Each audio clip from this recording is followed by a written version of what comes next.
Vote देने का अधिकार लोगों का मौलिक अधिकार है, फंडामेंटल राइट है। लेकिन आजकल ईवीएम मशीन का उपयोग करके वोट देने के हमारे बुनियादी अधिकार को चुरा रहे हैं। जापान, जर्मनी, अमेरिका जैसे विकसित देश भी ईवीएम मशीनों पर प्रतिबंध लगाते हैं और चुनाव पेपर बैलेट के जरिए कराए जाते हैं, क्योंकि टेक्नोलॉजी के जरिए ईवीएम मशीनों से टैंपरिंग की जा सकती है। विपक्षी दलों और लोगों के कड़े विरोध के कारण हाल ही में हमारे पड़ोसी देश बांग्लादेश में ईवीएम मशीन पर प्रतिबंध लगा दिया गया है और पेपर बैलेट प्रणाली लागू कर दी गई है। लेकिन यहाँ के शासक भारत में ईवीएम मशीन पर प्रतिबंध लगाने से इनकार कर रहे हैं। पूरे भारत में कई चुनाव में यह समस्या आती है कि कई इलेक्शन बूथ में वोट किसी भी चिन्ह में डाले वोट कमल चिन्ह को जाती है और चुनाव आयोग की ईवीएम मशीनों रोड होटल पर पड़ी है। पिछले 15 वर्षों से लगातार विभिन्न ईवीएम घोटाले सामने आ रहे हैं। 2010 में जब मोदी गुजरात के मुख्यमंत्री थे, तब गुजरात लोकल बॉडी इलेक्शन में 30,000 ईवीएम मशीनों का इस्तेमाल किया गया था, जो चुनाव आयोग द्वारा प्रदान नहीं की गई थी।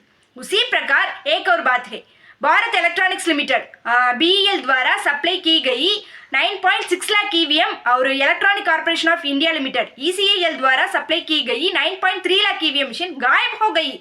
यह जानकारी RTI से मिली है। एक्टिविस्ट मनोरंजन राय की RTI याचिका में चुनाव आयोग ने कहा है कि उसने 1989-90 और 2014-50 के दौरान BEL से 10,05,662 ईवीएम मशीनें और 1989-90 और 2016-17 के दौरान ECIL से 10,14,644 ईवीएम मशीनें खरीदी।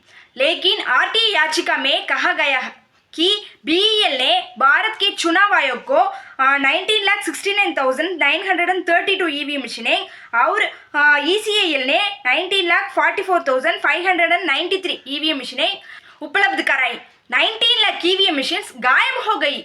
लोगों को संदेह है कि क्या उन मिसिंग 19 लाख ईवीएम मशीनों का इस्तेमाल पूरे भारत में नकली वोटिंग मशीन के रूप में किया जा रहा है। एक और मैनिपुलेशन, 2019 पार्लियामेंट इलेक्शन में 370 प्लस निर्वाचन क्षेत्रों में डाले गए वोटों की कुल संख्या परिणाम के दिन गिन गए वोटों से मेल नहीं खाती है। इस बारे में पूछे गए सवाल पर चुनाव आयोग ने गोलमोल जवाब दिया। साथ ही चुनाव आयोग की वेबसाइट पर पंजीकृत वोटों और गिने गए वोटों की जानकारी भी डिलीट दी गई है। इससे साफ है कि भारत में बड़े पैमाने पर ईवीएम में गड़बड़ी हो रही है। जब बीजेपी विपक्ष में थी, तब अद्वानी, सुब्रमण्य स्वामी आदि बीजेपी नेता ईवीएम चुनावों के खिलाफ बोलते रहे और अभियान चलाते रहे। उन्होंने बीजेपी की ओर से डेमोक्रेसी एट रिस्क नाम से किताब भी छापी। लेकिन आज ईवीएम मशीन को सबसे बड़ा समर्थन बीजेपी ही दे रही। भले ही पूरी दुनिया पेपर बैलेट प्रणाली पर लौटा रही है, लेकिन बीजेपी सरकार पेपर बैलेट से चुनाव कराने से डरते हैं और बीजेपी सरकार इस बात पर अड़ी हुई है कि वो ईवीएम से ही चुनाव कराएंगे। शासक जनता के लिए नहीं बल्कि सिर्फ अंबानी अदानी के लिए शासन करते हैं, क्योंकि उनमें साहस है कि चुनाव जीतने के लिए उन्हें जनता के वोट की जरूरत नहीं है कि ईवीएम फ्रॉड के जरिए सत्ता हासिल कर सकते हैं। सिर्फ इसलिए मोदी सरकार युवाओं के लिए नौकरियां पैदा नहीं कर रहे हैं। GST टैक्स लगाकर लोगों को अंग्रेजों से भी बदतर लूट रहे हैं। वे पेट्रोल, डीजल सहित सभी आवश्यक वस्तुओं की कीमत बढ़ा रहे हैं। नोटबंदी और लगातार कोरोना लॉकडाउन से विभिन्न छोटे व्यवसायों और नौकरियों को नष्ट कर दिया है। छात्रों, किसानों और श्रमिकों के खिलाफ कानून बनाना जारी रखते हैं। सबसे बढ़कर वे देश को मणिपुर की तरह दंगों की भूमि में बदलने की कोशिश कर रहे हैं। लोगों को ईवीएम पर संदेह न उठाने के लिए उपचुनावों और राज्य विधानसभा चुनाव में वे ईवीएम में फ्रॉड किए बिना वास्तविक इलेक्शन रिजल्ट की घोषणा करते हैं और बीजेपी की हार स्वीकार करते हैं।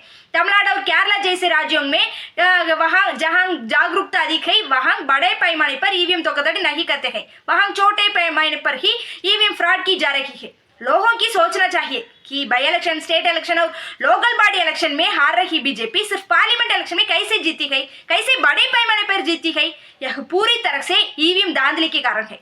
2019 के पार्लियामेंट इलेक्शन में भी यही हुआ। बीजेपी सरकार 2024 पार्लियामेंट इलेक्शन में भी यही ईवीएम घोटाला करने की योजना बनी रही है।